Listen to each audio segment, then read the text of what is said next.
Welcome to the online safety course, Hazardous Communication, brought to you by Kiyomichi Tech's Workforce and Economic Development.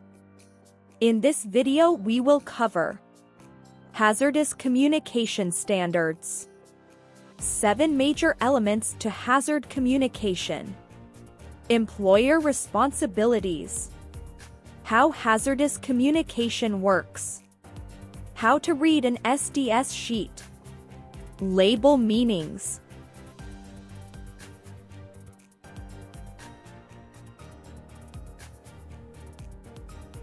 Hazard Communication Standard.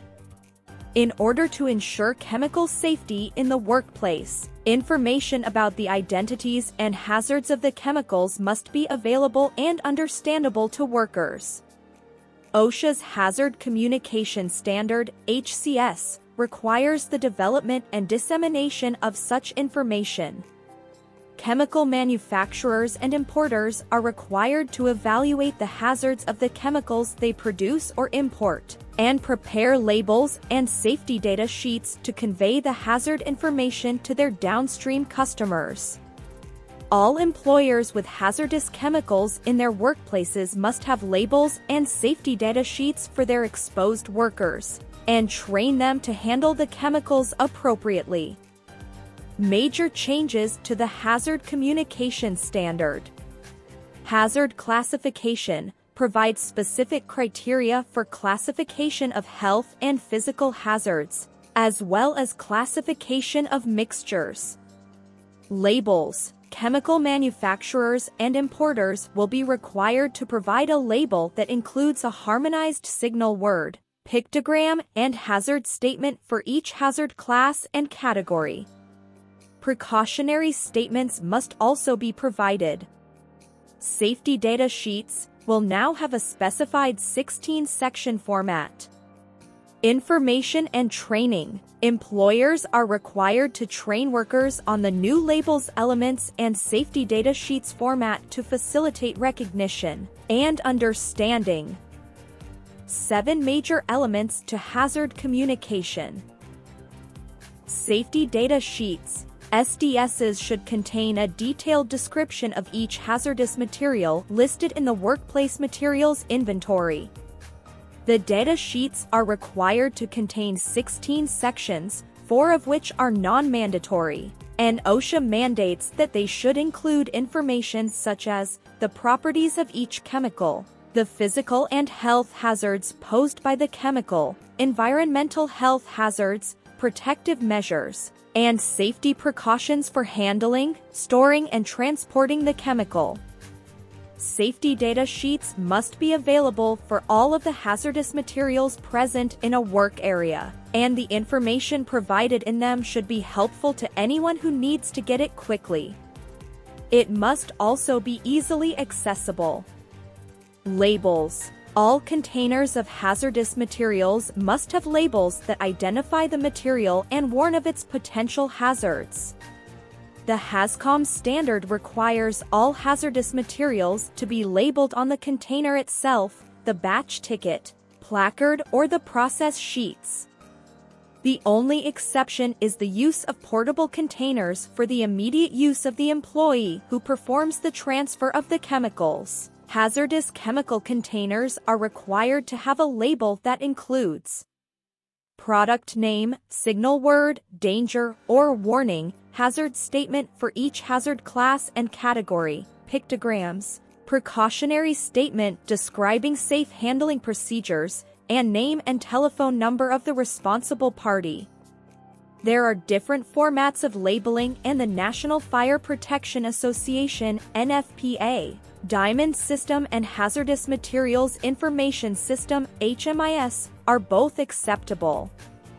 Signal words. There are only 2 words used as signal words, danger and warning.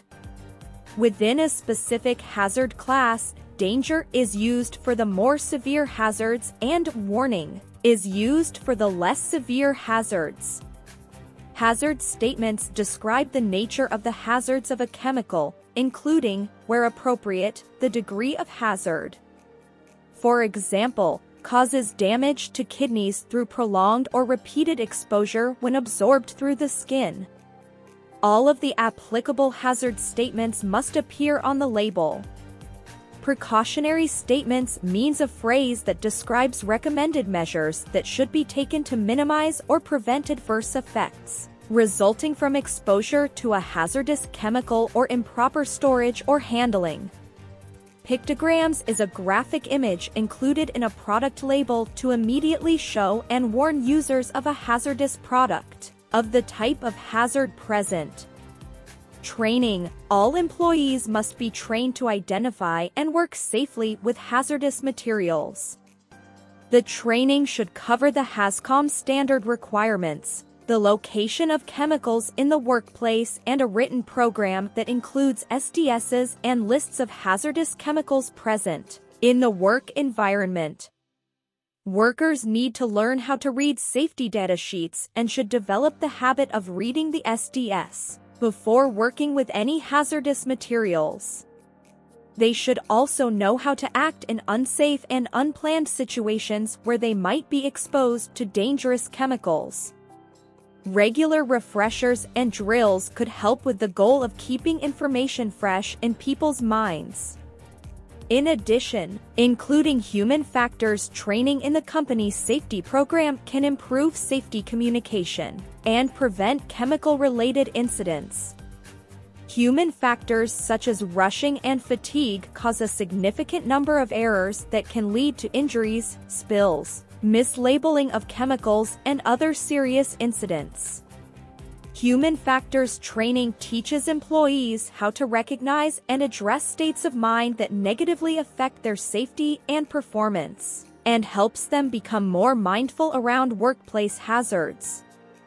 Employer responsibilities: ensure that labels on incoming containers of hazardous chemicals are not removed or defaced. Maintain copies of SDS received with incoming shipments. Obtain SDS as soon as possible for chemicals received without an SDS if employee requests the SDS.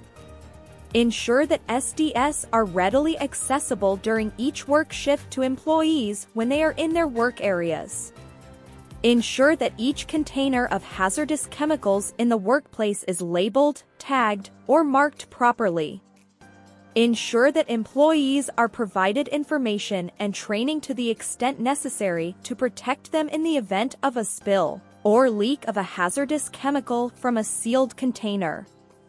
In multi-employer workplaces, ensure that employees of other employers will have on-site access to SDSs for each hazardous chemical they may be exposed to while working, are informed of any precautionary measures needed to protect themselves under normal operating conditions or in foreseeable emergencies, and are informed of the labeling system used in the workplace.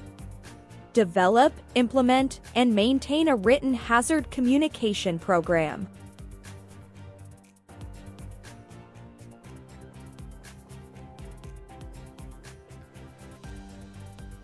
Section 1: Identification. This section identifies the chemical on the SDS as well as the recommended uses. It also provides the essential contact information of the supplier. The required information consists of product identifier used on the label and any other common names or synonyms by which the substance is known, name, address, phone number of the manufacturer, importer, or other responsible party, and emergency phone number. Recommended use of the chemical, example, a brief description of what it actually does, such as flame retardant, and any restrictions on use, including recommendations given by the supplier. Section 2: Hazards Identification. This section identifies the hazards of the chemical presented on the SDS and the appropriate warning information associated with those hazards. The required information consists of the hazard classification of the chemical, example, flammable liquid, category, signal word, hazard statements, pictograms, The pictograms or hazard symbols may be presented as graphical reproductions of the symbols in black and white or BA. Description of the name of the symbol, example of skull and crossbones, flame. Precautionary statements. Description of any hazards not otherwise classified. For a mixture that contains an ingredients with unknown toxicity, a statement describing how much percentage of the mixture consists of ingredients with unknown acute toxicity.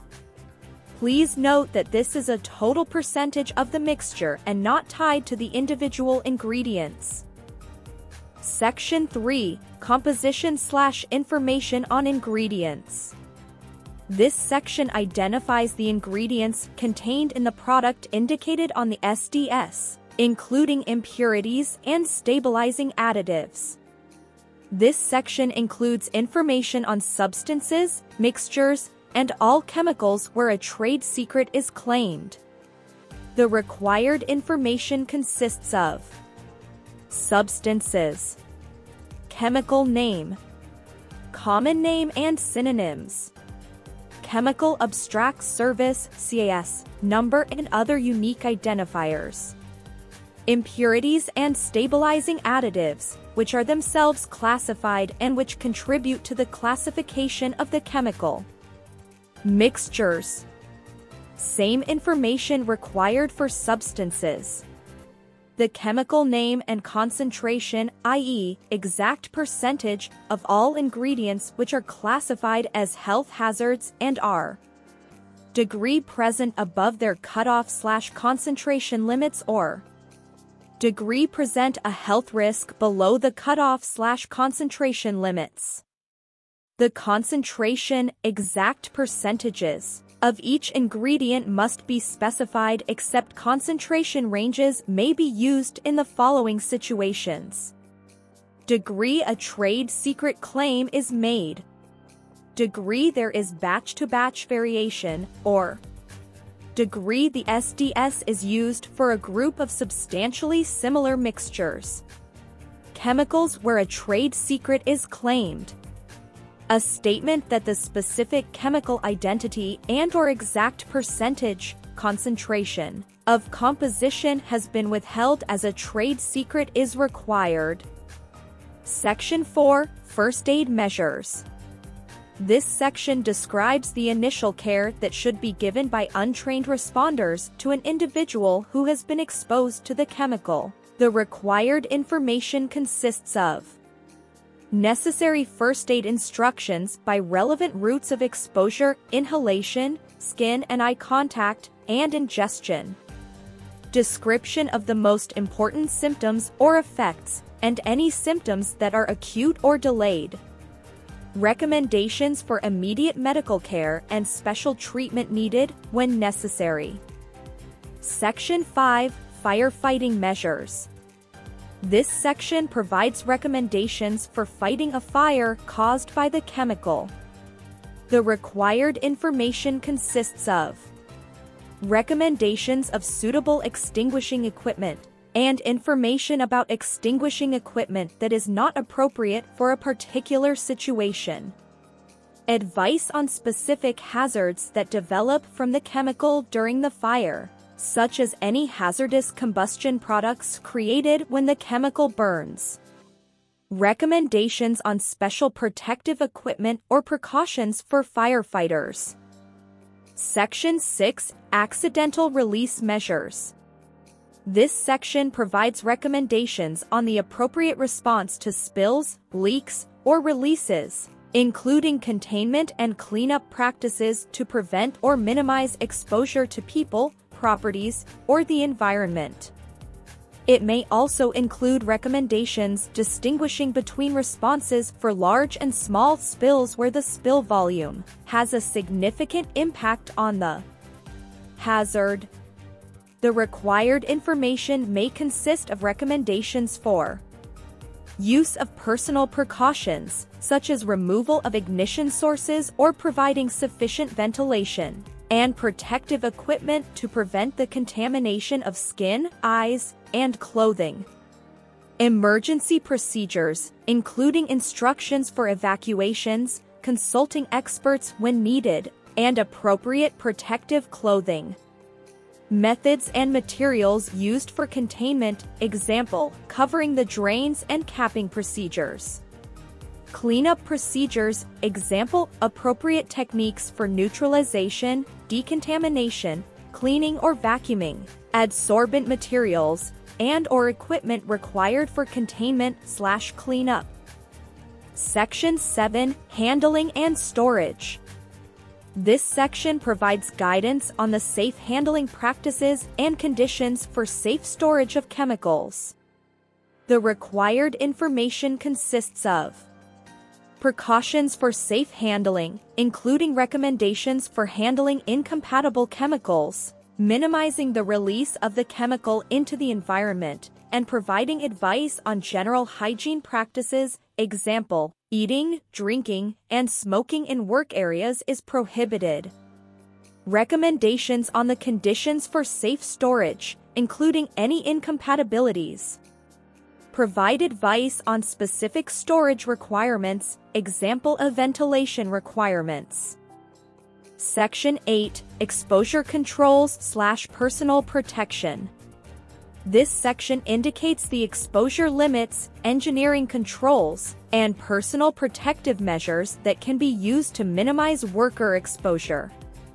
The required information consists of OSHA Permissible Exposure Limits, PLs, American Conference of Governmental Industrial Hygienists, ACI, Threshold Limit Values, TLVs, and any other exposure limit used or recommended by the chemical manufacturer, importer, or employer preparing the safety data sheet, where available.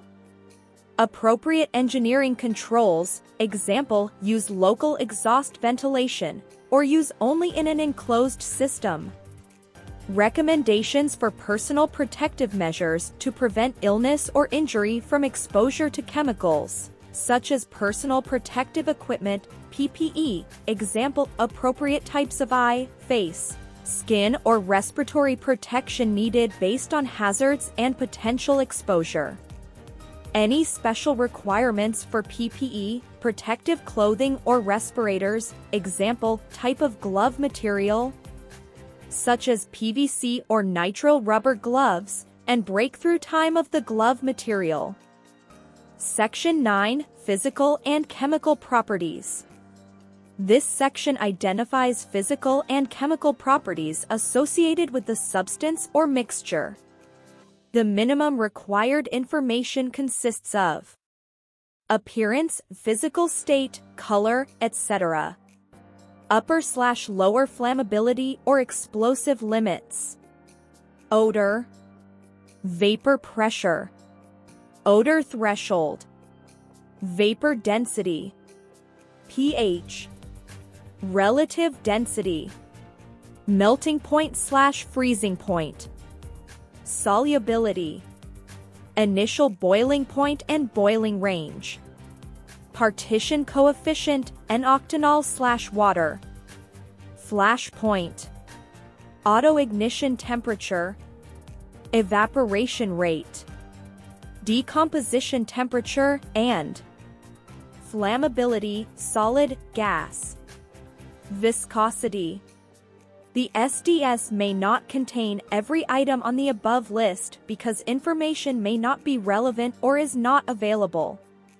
When this occurs, a notation to that effect must be made for that chemical property.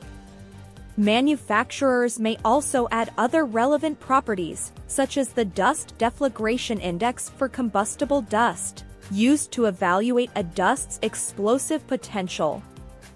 Section 10, Stability and Reactivity. This section describes the reactivity hazards of the chemical and the chemical stability information. This section is broken into 3 parts. Reactivity. Description of the specific test data for the chemicals. This data can be for a class or family of the chemical if such data adequately represent the anticipated hazard of the chemicals, where available. Chemical stability. Indication of whether the chemical is stable or unstable under normal ambient temperature and conditions while in storage and being handled. Description of any stabilizers that may be needed to maintain chemical stability. Indication of any safety issues that may arise should the product change in physical appearance. Other. Indication of the possibility of hazardous reactions, including a statement whether the chemical will react or polymerize, which could release excess pressure or heat, or create other hazardous conditions. Also, a description of the conditions under which hazardous reactions may occur. List of all conditions that should be avoided, example a static discharge, shock, vibrations, or environmental conditions that may lead to hazardous conditions. List of all classes of incompatible materials, example, classes of chemicals or specific substances, with which the chemical could react to produce a hazardous situation. List of any known or anticipated hazardous decomposition products that could be produced because of use, storage, or heating. Hazardous combustion products should also be included in Section 5, Firefighting Measures, of the SDS. Section 11, Toxicological Information. This section identifies toxicological and health effects information or indicates that such data are not available. The required information consists of information on the likely routes of exposure, inhalation, ingestion, skin and eye contact. The SDS should indicate if the information is unknown. Description of the delayed, immediate, or chronic effects from short and long-term exposure.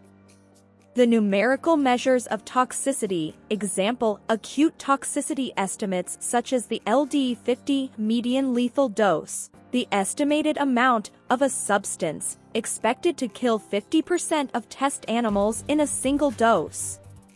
Description of the symptoms. This description includes the symptoms associated with exposure to the chemical, including symptoms from the lowest to the most severe exposure. Indication of whether the chemical is listed in the National Toxicology Program (NTP) Report on Carcinogens, latest edition, or has been found to be a potential carcinogen in the International Agency for Research on Cancer (IARC) monographs, latest editions, or found to be a potential carcinogen by OSHA. Section 12, Ecological Information, Non-Mandatory. This section provides information to evaluate the environmental impact of the chemicals if it were released to the environment. The information may include data from toxicity tests performed on aquatic and/or terrestrial organisms, where available, example, acute or chronic aquatic toxicity data for fish, algae, crustaceans, and other plants, toxicity data on birds, bees, plants. Whether there is a potential for the chemical to persist and degrade in the environment either through biodegradation or other processes, such as oxidation or hydrolysis. Results of tests of bioaccumulation potential, making reference to the octanol water partition coefficient and the bioconcentration factor, BCF, where available. The potential for a substance to move from the soil to the groundwater, indicate results from adsorption studies or leaching studies. Other adverse effects, example, environmental fate, ozone layer depletion potential, photochemical ozone creation potential, endocrine disrupting potential, and/or global warming potential. Section 13, Disposal Considerations, Non-Mandatory. This section provides guidance on proper disposal practices, recycling or reclamation of the chemicals or its container, and safe handling practices. To minimize exposure, this section should also refer the reader to Section 8, Exposure Controls/Personal Protection, of the SDS.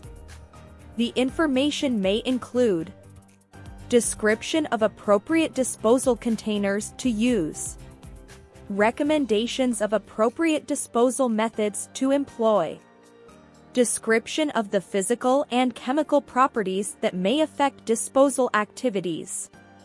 Language discouraging sewage disposal.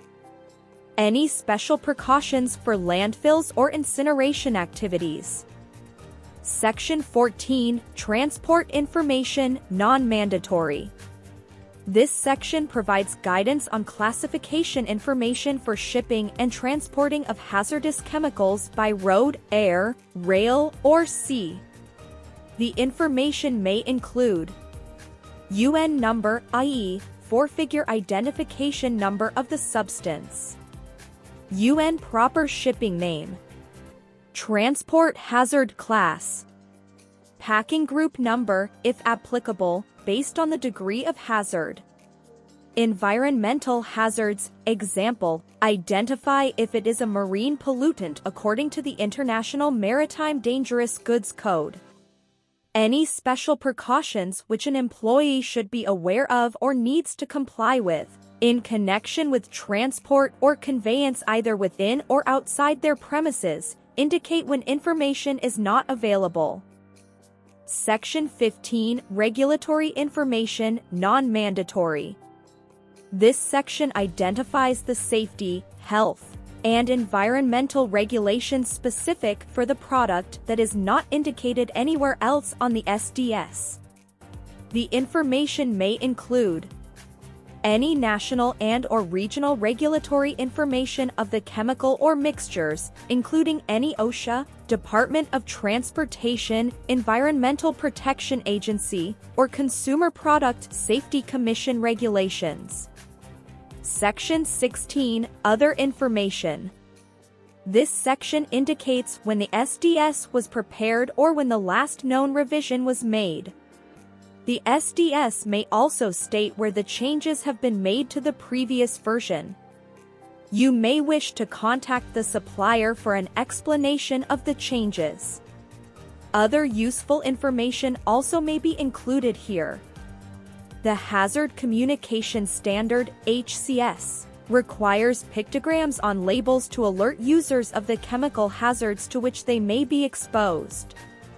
Each pictogram consists of a symbol on a white background framed within a red border and represents a distinct hazards. The pictogram on the label is determined by the chemical hazard classification. Health hazard. This pictogram is put on a chemical label when a substance presents these health hazards. Carcinogen may cause cancer. Respiratory sensitizer may cause respiratory irritation. Reproductive toxicity may damage fertility or the unborn child. Target organ toxicity may cause damage to bodily organs. Mutagenicity may cause genetic defects. Aspiration toxicity may be fatal if swallowed and it enters the airways. Flame. It appears on chemical labels for substances that are flammables, which are gases, aerosols, liquids, or solids that will burn or ignite under certain conditions, self-reactives. Heating alone, without air, may cause fire or explosion. Pyrophorics, in small amounts, may ignite within 5 minutes after contact with air. Self-heating, which may catch fire only in large amounts and after long periods of time when exposed to air. Emitters of flammable gas, and organic peroxides, which, when heated, may cause fire or explosion, may be sensitive to impact or friction, and may react dangerously with other chemicals. Exclamation mark. It is used on a chemical label for substances that represent the following hazards. Irritant, irritates the skin or eyes. Skin sensitizer, which is an allergic response following skin contact. Acute toxicity, which may be fatal or cause organ damage from a single short-term exposure. Narcotic effects like drowsiness, lack of coordination, and dizziness, and respiratory tract irritation. Gas cylinder. This pictogram on a chemical label means that the substance is a compressed, liquefied, or dissolved gas under pressure at 29 pounds per square inch or more. Flame over circle. This symbol on a chemical label means that the substance is an oxidizer. Oxidizers may cause a fire by increasing the concentration of oxygen in the air. Corrosion. This pictogram on a chemical label means that the substance causes skin burns, eye damage, or destroys metals. Skull and crossbones. Substances with a hazard of acute toxicity will have this symbol on their chemical label. Acute toxicity means that exposure to a single dose of the chemical may be toxic or fatal if inhaled or swallowed, or if it comes into contact with the skin. Exploding bomb. The exploding bomb pictogram appears on the chemical labels of substances that are explosives, which is a solid or liquid chemical capable of a chemical reaction that causes damage to the surroundings. Self-reactive, heating may cause fire or explosion without the need for air, or organic peroxides, again, heating may cause fire or explosion.